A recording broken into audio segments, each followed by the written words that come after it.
It seems to me that we have had cultures in which we emphasize abstract principles, be they ethical, social, broadly cultural, etc. And we speak a lot about desirable changes that societies ought to undergo, including the pursuit of peace, the integrity of the environment, respect for all life, the idea of our being committed to dialogue, etc. It's a different matter when one says that we ought to graduate from saying things to doing things and to begin with one's self. Because much of that to which we aspire is not easily done. And all of us have our weakness. Nothing changes in society, however, unless individuals change. And if indeed something were imposed on the part of a government or an ideology, etc., whatever changes that are wrought are at best superficial. It does not come from a conviction. It cannot elicit the passion. It cannot be sustained over time, and many other values such as liberty and freedom, general human well-being will have been violated. So one must, in fact, begin with the enactment on the part of the individual, the changes that she or he seeks.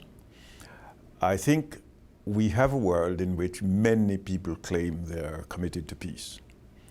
And yet how an individual acts toward his or her children, to a spouse, to a neighbor.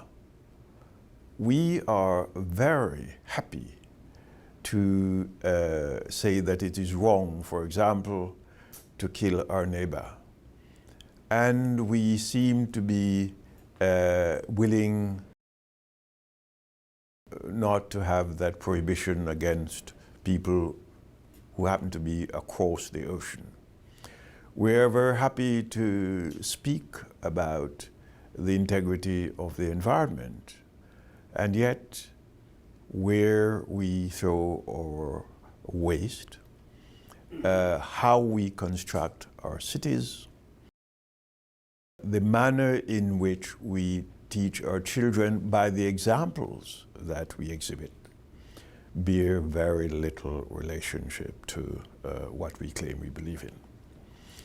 I will touch on the matter of Iran and the United States that is very much in the news, for example. We claim we are committed to peace and we are pursuing peace. And from 1979 to a few days ago, we did not engage in any dialogue with the government of Iran. Now, when we compare the enacted behavior of governments with the claims they make to peace, we find no correspondence.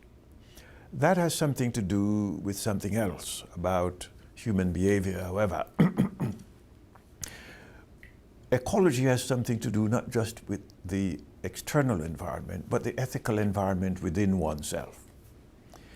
If our enacted behavior are not consistent with what we proclaim, there is a division within us. We cannot behave consistently. The aesthetic quality of our being is somehow conflicted.